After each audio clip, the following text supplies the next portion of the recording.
Can you look up to see, Mr. Tiffin, what the names are? Yeah, let me go. I'll go check. Thank you.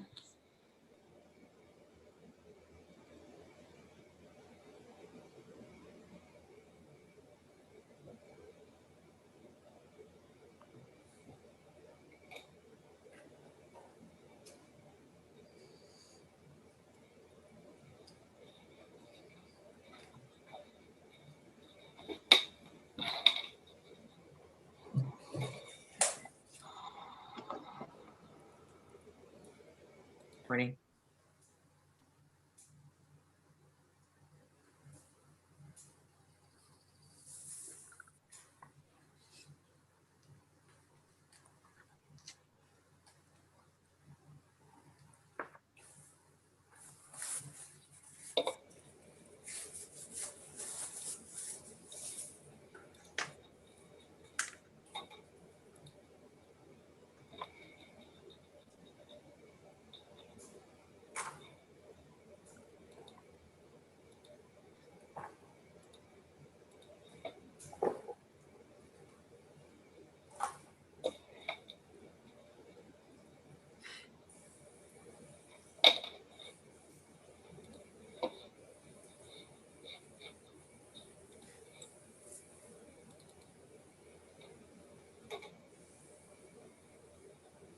We have a Nicholson, Warren Kaufman, or an Annie all in the waiting room.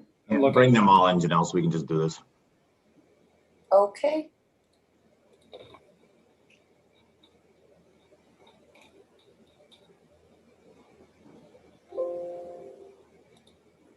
Madam Reporter, you ready?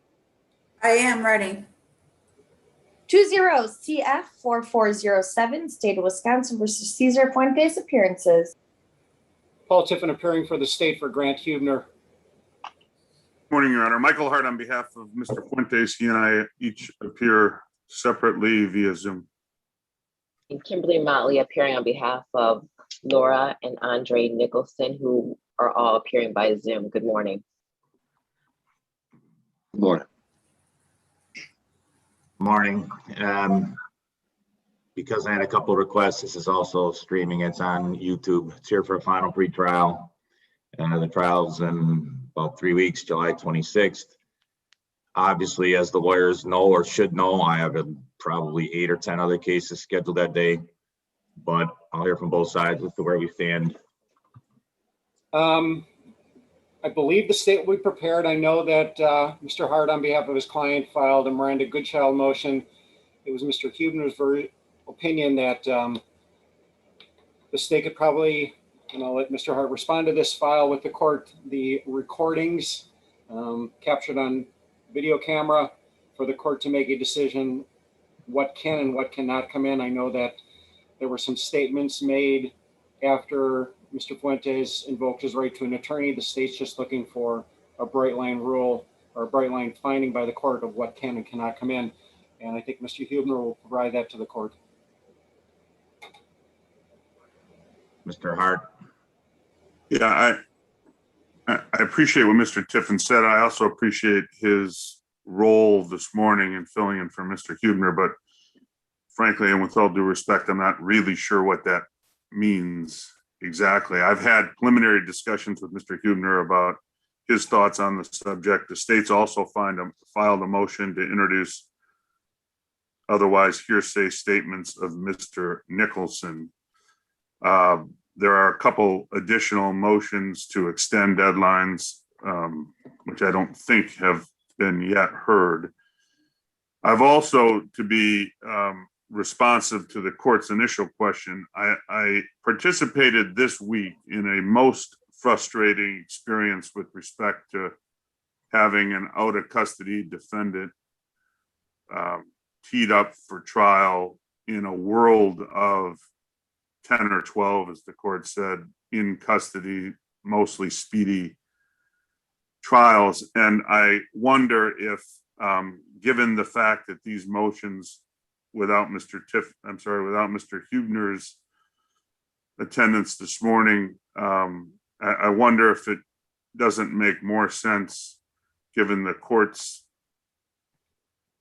burgeoning calendar on the 26th of July, to take this off, to set a firm motion date at which we can decide these important issues regarding statements and other testimony for the trial, and then have a date, if not a firm date, a date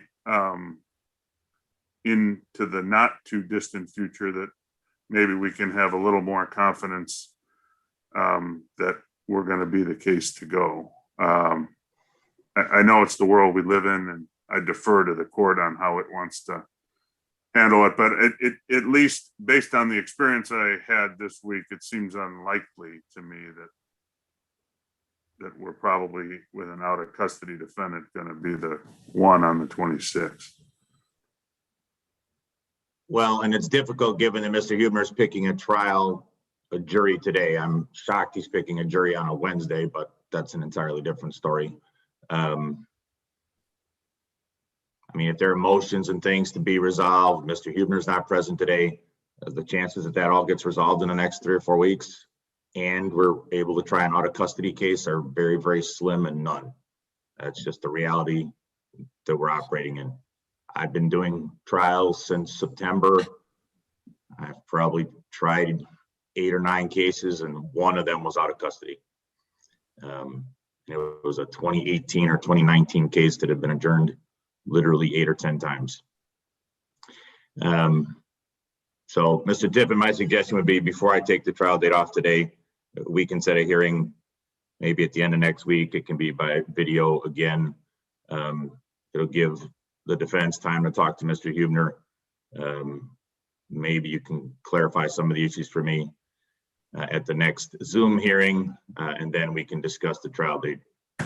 I'll also ask my clerk to ask what else we have scheduled, but I have a completely overburdened trial calendar, and I'm not. Okay, sorry, I apologize. It's not for Mr. Huebner. It's normally, I mean, if there's a chance the case is going to go, and most of my cases that are being tried are obviously in custody, and most of them have speedy trial demands. I'm not going to make every single person who has a trial scheduled that day prepare, at least not normally. So let me ask my clerk what else we have scheduled, and then I'll try to set something for the end of next week, the 8th or the 9th. Oh, excuse me. Judge, we currently have 2 speedies. One is an Arabic interpreter case. Otherwise, besides that, we have 3 out of custody and 1 in custody that's not a speedy. And that's what we have on the 20th. Yeah, and again, I know the court doesn't need to hear this from me, but part of the frustration in the experience this week was it's not fair to the victims, it's not fair to the witnesses, it's not fair to the lawyers, just to hang around when there is very little chance that we're going to be the one going, and that was really the reason that I made those remarks for the record. No, I agree with that. And you guys know I generally don't do that. In fact, I can't think of any time I have done that. So, let's set something next Thursday or Friday, the 8th or the 9th. Obviously, there are a lot of things to be resolved on this case. Regardless of my trial calendar on July 26th, that's still, again, 3 or 4 weeks from now. And if there are multiple motions from both sides to be resolved, that's going to be difficult. Judge, is it your thinking that we would actually resolve them next week, or just discuss scheduling? Yeah, next week I would just hope Mr. Huebner can be here and we can schedule it. I can look at the things that have been filed, some of which are quite recent, and we can go from there.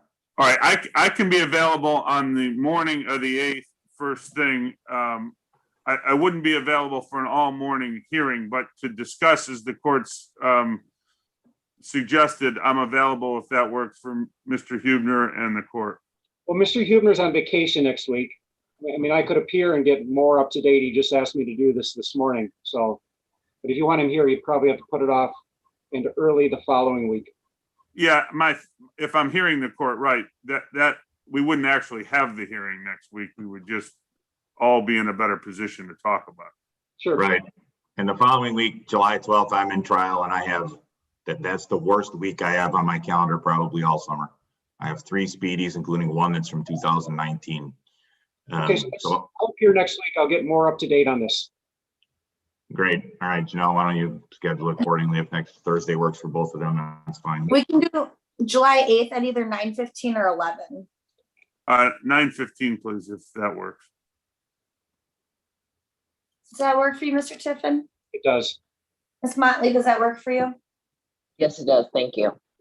July 8th, 9:15 status conference via Zoom. The link will remain the same. Thank you. Thank you, Your Honor. Thank you. Thank you.